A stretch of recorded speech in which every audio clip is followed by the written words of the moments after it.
Hello everyone, my name is Alisé A Prejean of KnowThyselfAndHeal.com, and I'm back for Capricorn season. Let's talk about Capricorn season. As you likely know, the sun has now ingressed into Capricorn.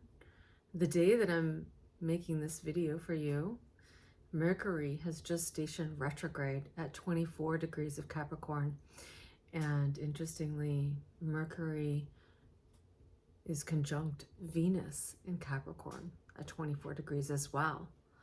So it's interesting how Mercury and Venus have come together in Capricorn consciousness, and Mercury now begins to move, or appears to move, backward. It will move to 8 degrees of Capricorn and it stations direct on January 12th. So we can all look at our natal charts and see what house this is happening in, because the house is the aspect of life where Mercury is then giving you information, or giving us information in regards to how we're really perceiving that aspect of our life and how we're relating to that aspect of life as well. Because remember, Venus is really how we relate. And I love that Venus and Mercury are conjunct as Mercury goes retrograde, because this can really look at, we perceive things based on how we relate to them. And so recognizing that how we choose to think about things, how we relate to things, and when I say things, it can be people, places, situations as well, where we can be looking at, we may be getting information in regards to how we're really relating with ourselves based on how we're relating to what we see as the outside world. Interesting, Capricorn is a yin sign, and Capricorn is related to, first and foremost, how we structure our consciousness. And so when you look at that, it's like, okay, Mercury and Venus are conjunct and Mercury stations retrograde.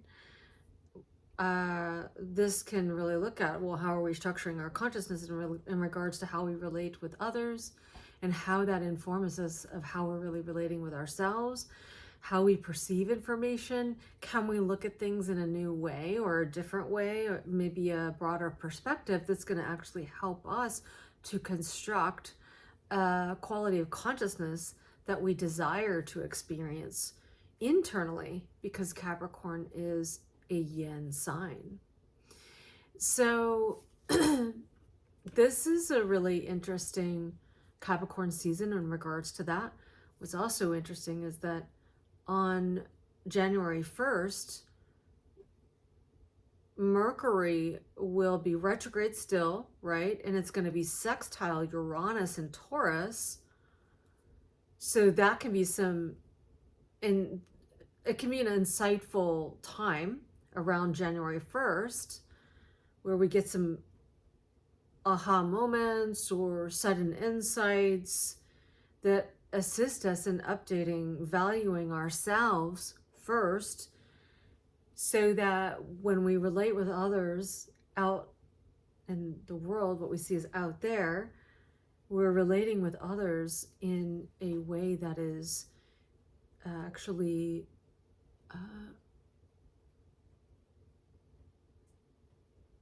inclusive of the values we desire to embody. So on January 1st as well, what's interesting is Venus, the ruler of Taurus, or planetary guide to Taurus consciousness, is going to be conjunct Pluto in Capricorn and conjunct an asteroid called Lucifer. And we probably all are aware of the story of Lucifer. And one of the things I want to bring up in regards to that is, first of all, conjunctions are always going to be seed points. So this is initiating new cycles with Venus, how we relate to ourselves and how we relate with others. Pluto, what's held in the unconscious, what is our automatic pilot default settings, our fixed energies in regards to that we may desire to update now. And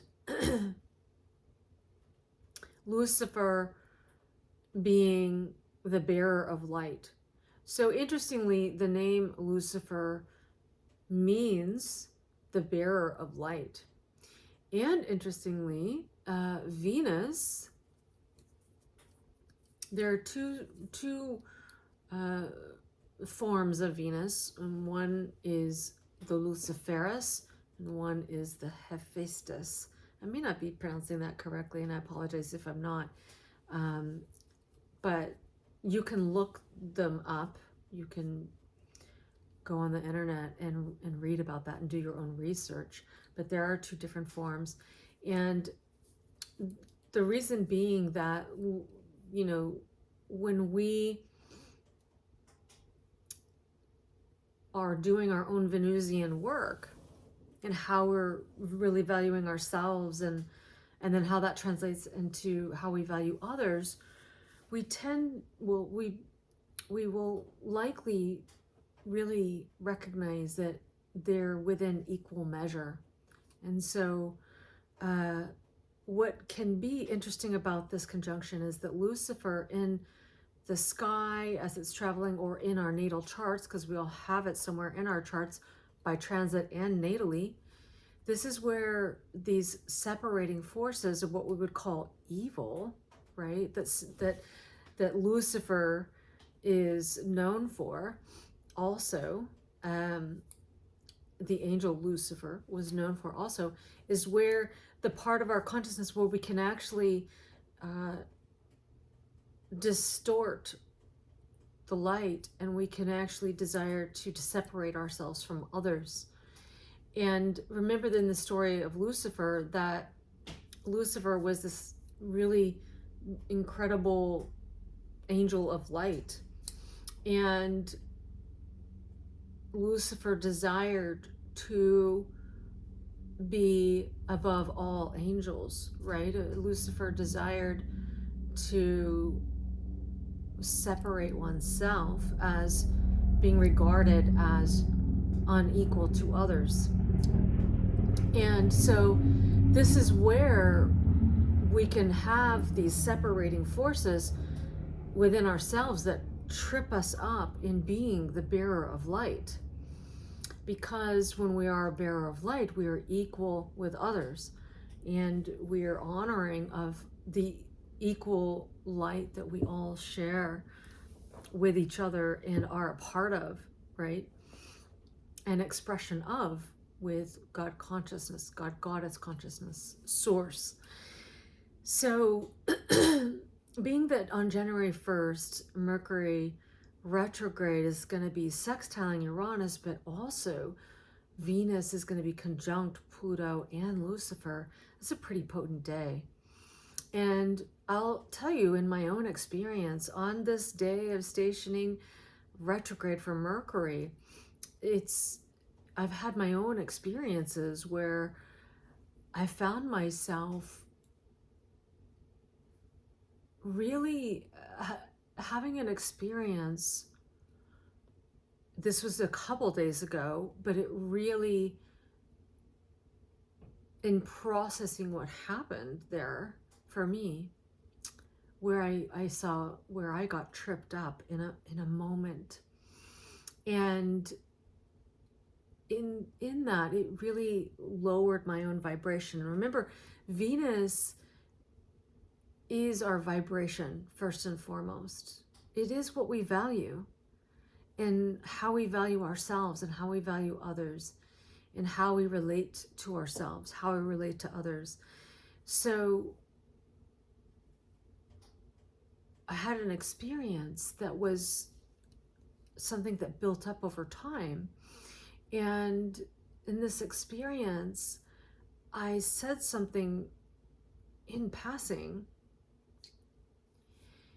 to another person that really didn't have to do with that person, but it had to do with my own relating to something that that person expressed that I had been kind of seeing through this pre-shadow Mercury. Now, if you don't know what a pre-shadow planet is, it means that it's covering, when the planet enters the part of the sky that it will actually retrograde back through. And so in the pre-shadow, we can really be watching what's coming up for us. And this was such a surprise to me. It's like I was processing things, but I didn't even recognize how I was thinking about them and how that was exposing my own shadow, which is always a blessing, right? So, and why do I say shadow? Because it was actually expressing something that I was choosing to have fear about. That really doesn't even have to do with me. It has to do with my perception of other people's process. And Mercury can be about process, right? And we're all in process of knowing ourselves, of navigating through different dimensions of our own consciousness. And, you know, really remembering we all have shadow, we all have dark, we all have light. This is part of the creative process. And so I said something that I really regretted. And mainly because I felt like it was harmful to the other person and to me in thought, right? Or in expression. Because it really had nothing to do with the other person. It really had to do with my own process. And actually the experience exposed me to a much deeper process that was happening. It was much deeper than I actually realized. And so that was the beauty of the experience, is it was so startling that I said what I said, that I actually recognized that there was something much deeper going on within my own consciousness than I knew.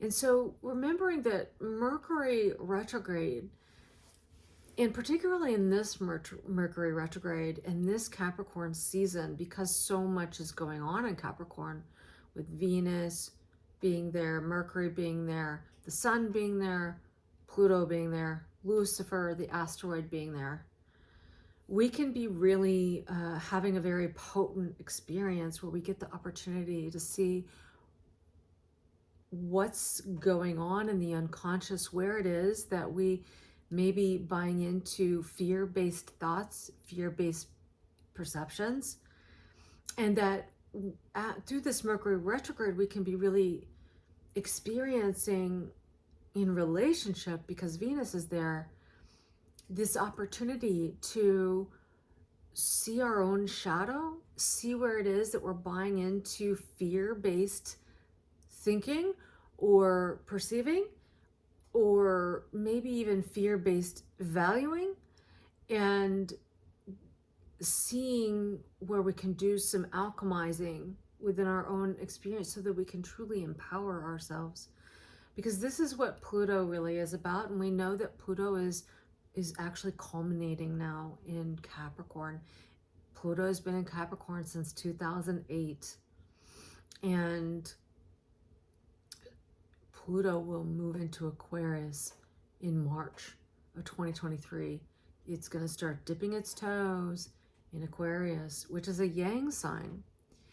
And, you know, remember that Capricorn is ruled by Saturn, or guided by the planet Saturn, and Aquarius is ruled, guided by the planet Saturn as well. Only in Aquarius, it's the yang form of Saturn. In Capricorn, it's the yin form of Saturn. So first in Capricorn, because it's yin, this is how we're structuring our consciousness internally.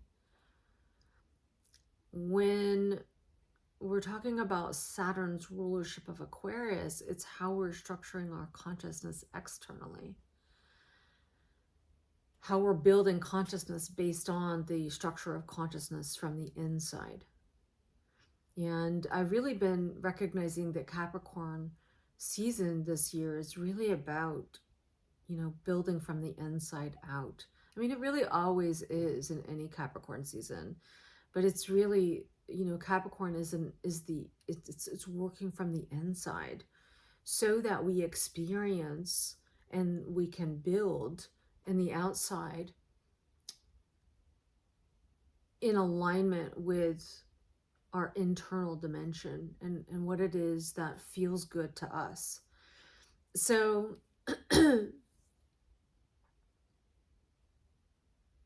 as Pluto's culminating in Capricorn, and remember that when it goes into Aquarius, it is going to retrograde back to Capricorn a couple times and then go back into Aquarius. And I believe it's November of 2024 that Pluto moves into Aquarius for good, going to be there for until 2044, right? So for a long time. And so what I was finding, what was coming up for me, I think really did have Aquarian themes. So it was giving me the opportunity to see, oh, wow, these Aquarian themes are already coming up for me in regards to my ideas. And also in regards to the Saturnian component, as well as Pluto component within my own consciousness of, well, where is it that I might be trying to control out there to control my sense of security internally? And when I say that, I mean, in my experience, I was really noticing that I was instinctually controlling other people's process on a certain level based on my own perceptions. And it gave me the opportunity to recognize, ooh, there's some kind of fear that I'm holding on to in there. And if I'm tapping into some kind of fear, that means that there's somewhere that I'm not harnessing my power in my own consciousness, right? And so this Mercury retrograde can really be an awesome opportunity to assess those things where we may find ourselves in specific situations and potentially in relating or relationships where we're finding that we're desiring to control something in the outside world to achieve emotional security, which really we recognize that we really can't control out there. It really, the reality is built from the inside out. Our personal reality is built from the inside out. And so the outside is always going to reflect back to us our particular structure of consciousness, because we can only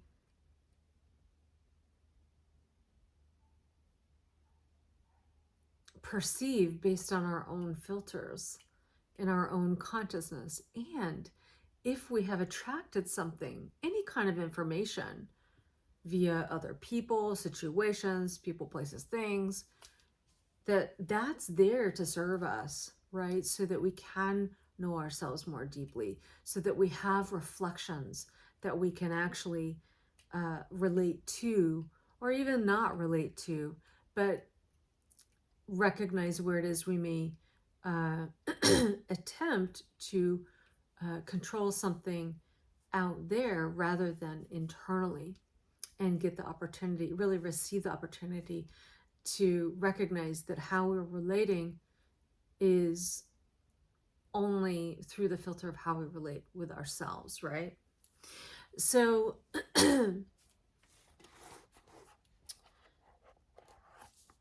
Mercury stations direct at 8 degrees, and that's on January, I believe, is it January 18th? Let me look here because I have it written down as January 18th, but I was thinking January 12th. It is January 18th.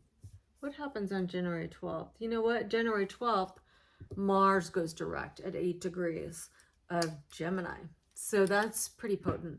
That's why I was getting those mixed up. So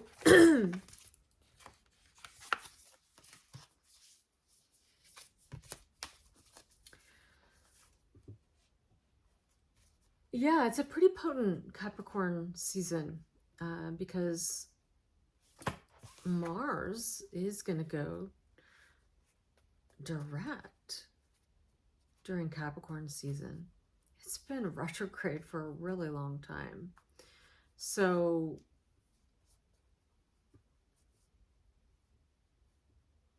that's potent. And then, you know, January 18th, Mercury will go direct. So once Mercury and Mars are direct, it's going to likely feel energetically very different. I know for myself, I can really feel this Mercury retrograde. And I think it's a little bit more compounded because Mars is in a Mercury ruled sign and is retrograde as well. So you might find yourself really moving internally, and you might have had experiences surrounding the pre-shadow of Mercury retrograde and the stationing of Mercury retrograde on December 29th, where you really feel your consciousness beginning to move inward, this desire to really kind of move into this hermit-like mode, right? And, you know, trusting that, you know, that's going to be beneficial for your utilizing this Mercury retrograde in a way that's going to be empowering you to restructure internally.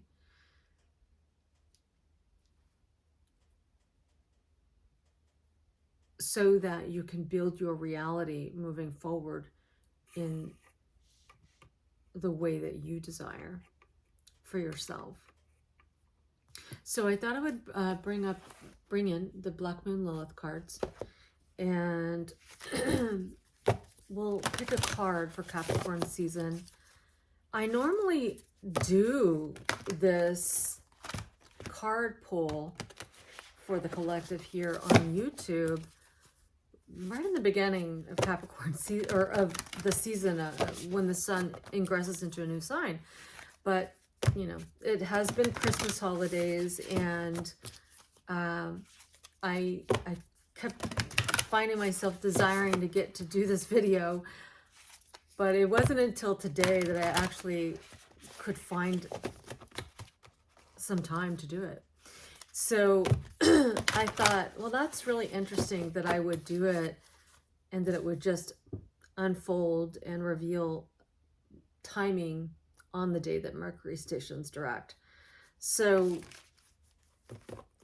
it feels like, you know, this is really beneficial because we can also utilize the card we pull to give some insight on this particular Capricorn season where we're having a very potent Mercury retrograde, right?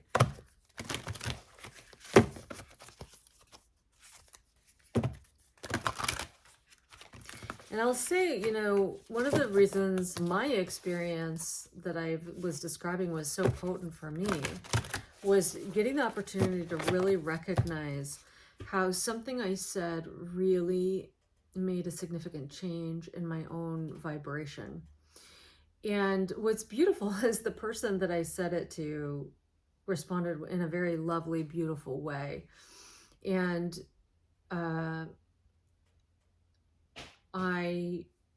it turned out, it resolved in a really beautiful way. So I'm very thankful. But what was really challenging for me is that it hurt me to say something that felt like it didn't really represent my desire and who I desire to, the quality of consciousness I desire to embody. So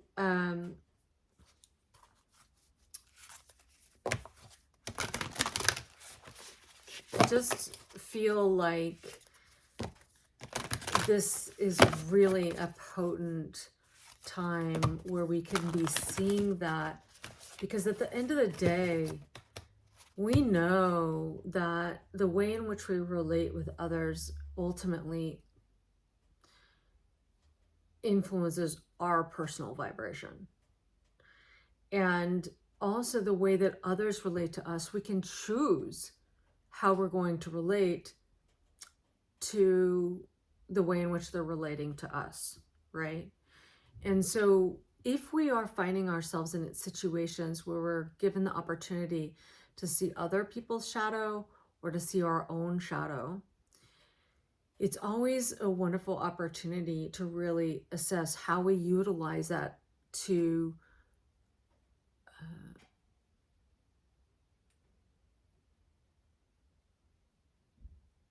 travel, like how it opens up a different hologram, so to say, where if we were to respond in a negative way, then we can actually attach ourselves to that vibration.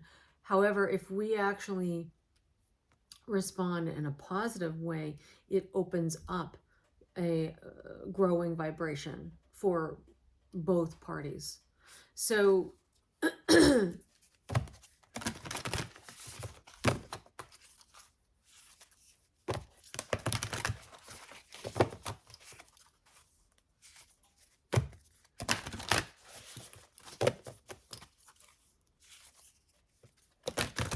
all right, so I'm going to shuffle 2 more times, and then I'm going to pick a card for us to contemplate during Capricorn season.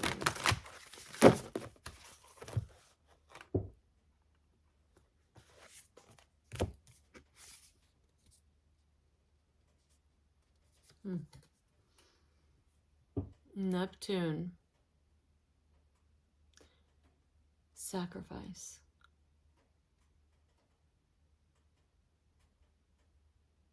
It's a beautiful card. I love these cards. They're so gorgeous.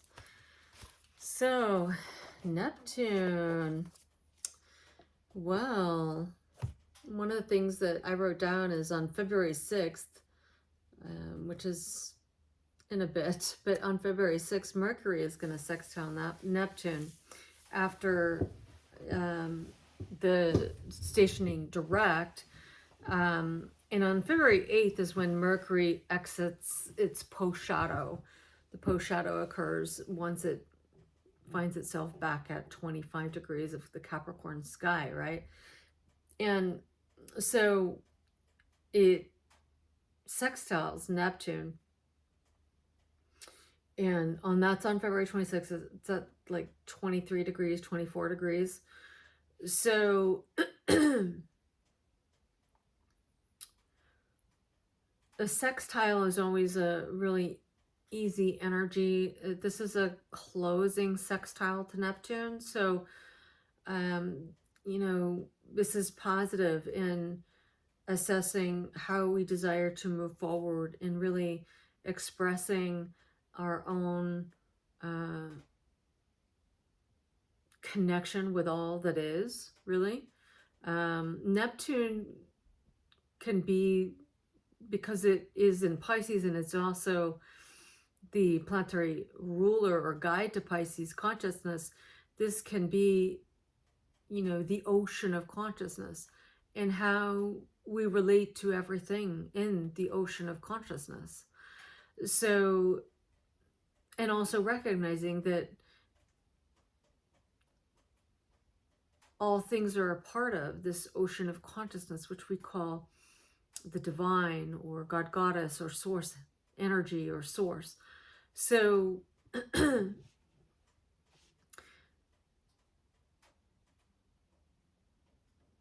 Now, pulling the Neptune card in regards to Capricorn is interesting because Saturn is going to be going into Pisces very soon, and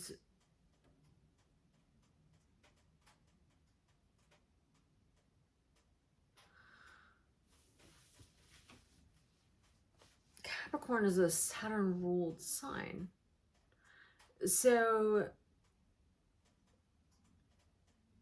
you know, Neptune has to do with our ideals. It has to do with our spirituality and our relationship to what we see as divine, our relationship of the divine, that which we desire, in the sense of, you know, what is the ideal? What is it that we choose to express within the realm of all that is, or the divinity of expression? And so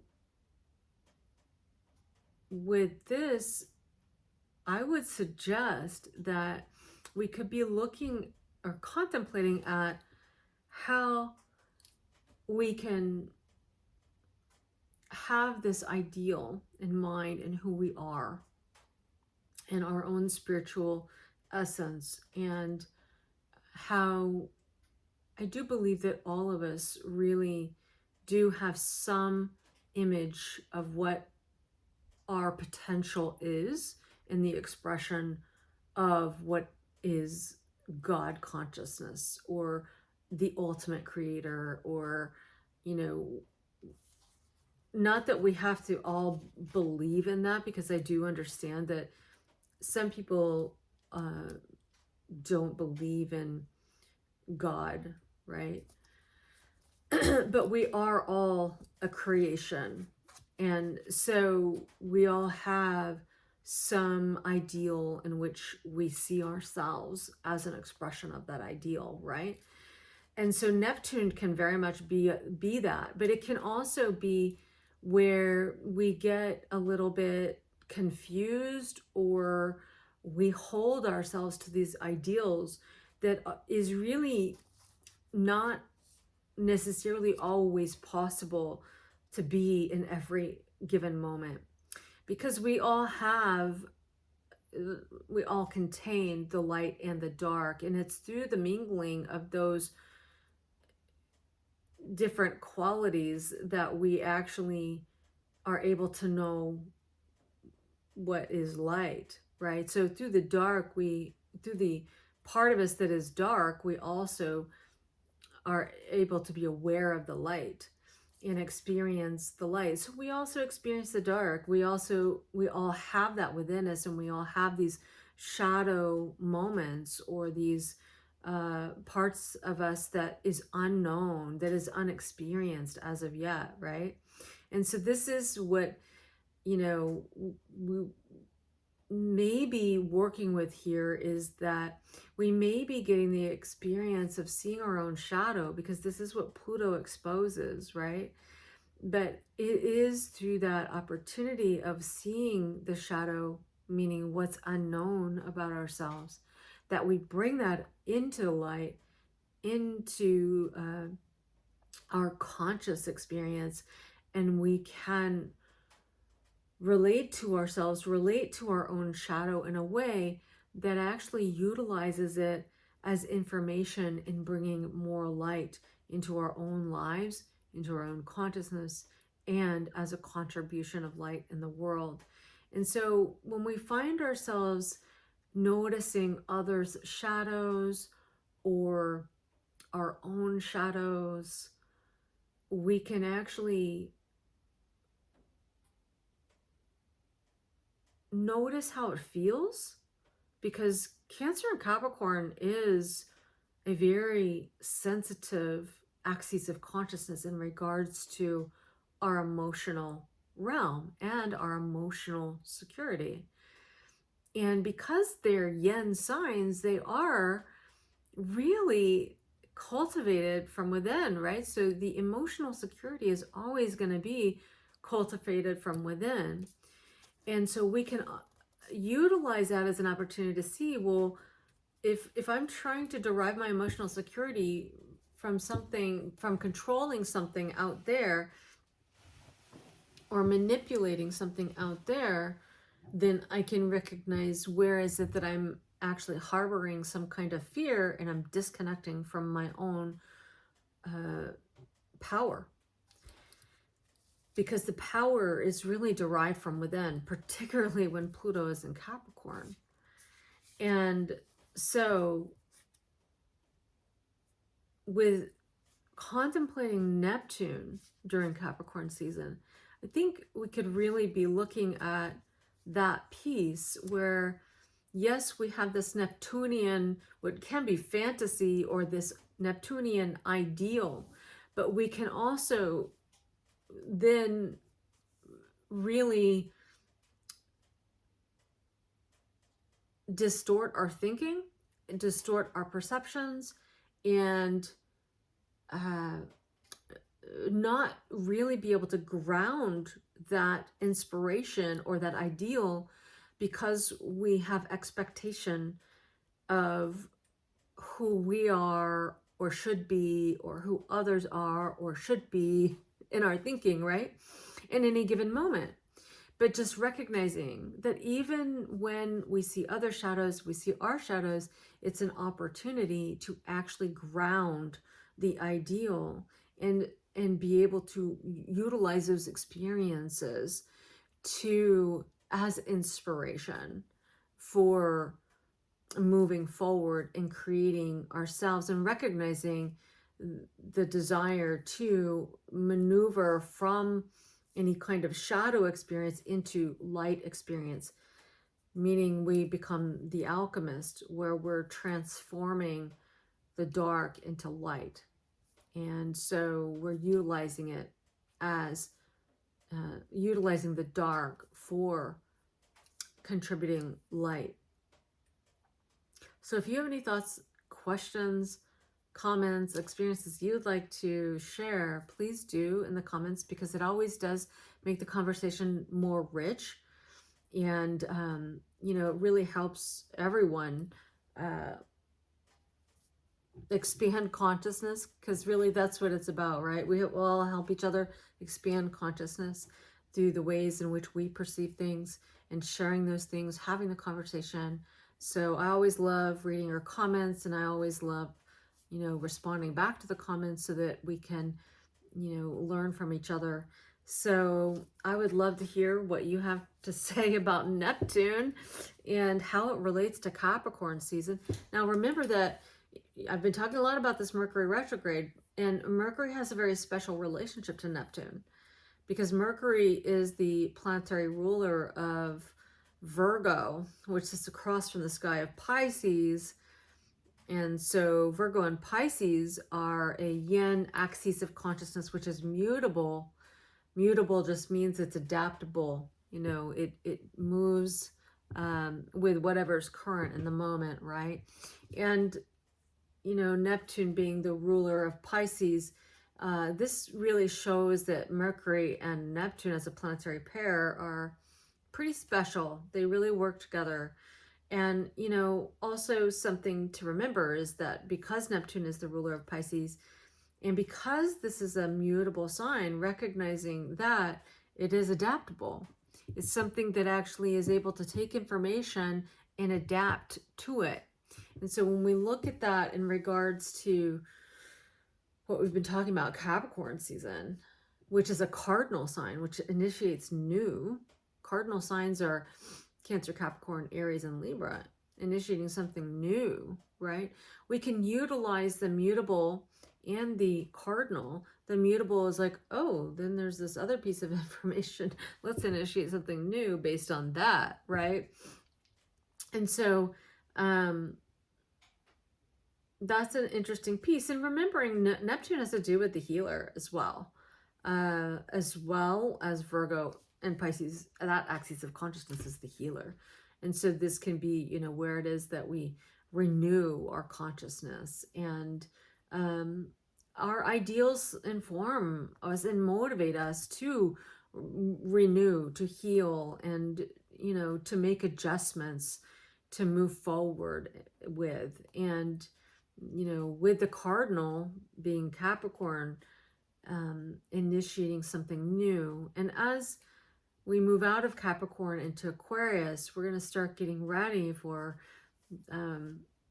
building in the outside world based on the work we've done on the inside world, what we've initiated on the inside world, Capricorn. And this Aquarius season, I think, is going to be really interesting because Pluto is going to be moving into Aquarius very soon. So we're getting some of the introductions into exploring this aspect of our consciousness in a very deep way.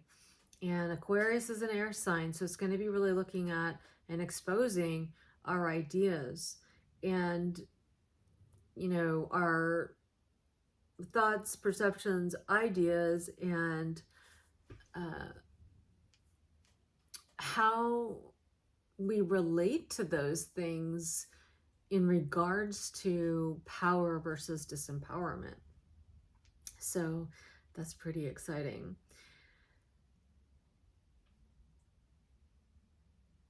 Yeah, I look forward to exploring this with you. Thank you so much for joining me in this video, and I'll see you next time.